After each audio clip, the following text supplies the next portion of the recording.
सुप्रभात प्यारे बच्चों। ये दो क्वेश्चन हैं, दोनों में अंतर ज्ञात करना है।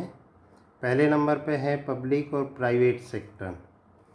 इसमें अंतर ज्ञात करने आपका कि पब्लिक सेक्टर और प्राइवेट सेक्टर दोनों में क्या अंतर होते हैं। पहले नंबर पे पब्लिक सेक्टर। पब्लिक सेक्टर में जो दिया गया है ये पॉइंट्स वाइज इनमें डिफरेंस है दोनों में। Public sector it is controlled and managed by the government. जो पब्लिक सेक्टर है वो गवर्नमेंट यानी सरकार द्वारा संचालित किया जाता है और उसके अधीन काम करता है।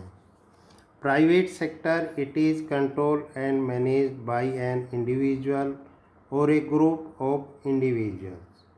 इसका नियंत्रण या प्रबंधन एक व्यक्ति या किसी कंपनी के हाथों में होता है।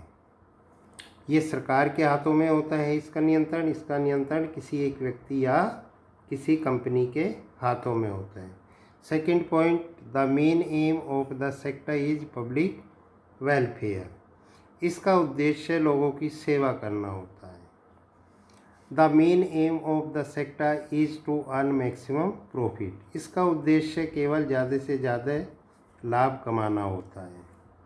थर्ड पॉइंट है the sector provides basic facilities like education, health, food and security to the people. इस सेक्टर के अंतर्गत जो बेसिक फैसिलिटी है, बुनियादी सुविधाएं हैं, वे लोगों को दी जाती हैं, वो भी कम रेट पर या फ्री में।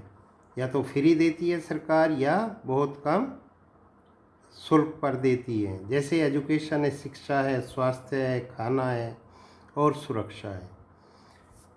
The sector provides consumer goods to the people.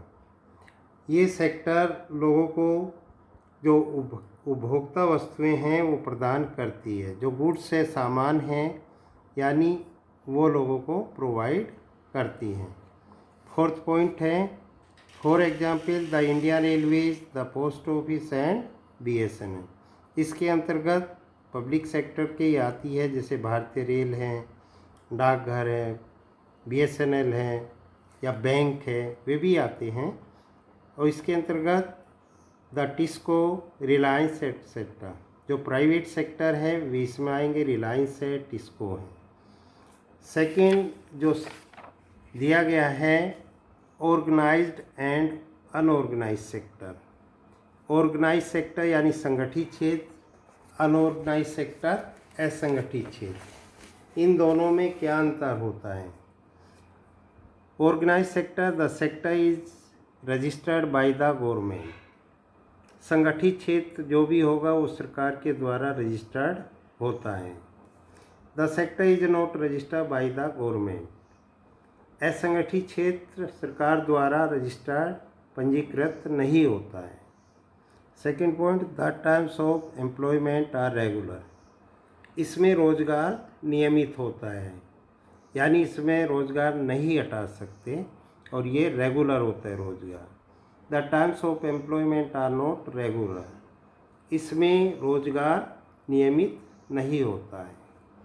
Third point, the sector is governed by various laws such as the factories act, maximum minimum wages act etcetera.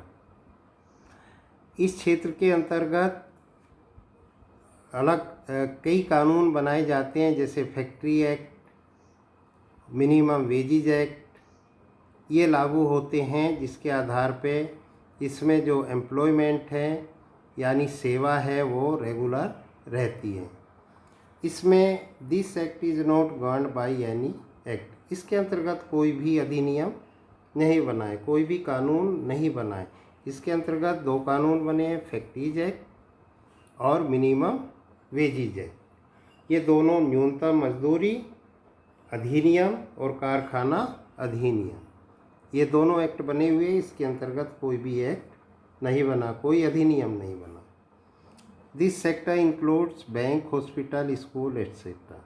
इस सेक्टर के अंतर्गत वही आते हैं जो आपका पब्लिक सेक्टर के अंतर्गत, जैसे बैंक है, हॉस्पिटल है, स्कूल है। पब्लिक सेक्टर में भी आते हैं ये और ऑर्गेनाइज सेक्टर में भी। अनऑर्गेनाइज सेक्टर के अंतर्गत this sector includes a large number of people who are employed on this on doing small jobs etcetera.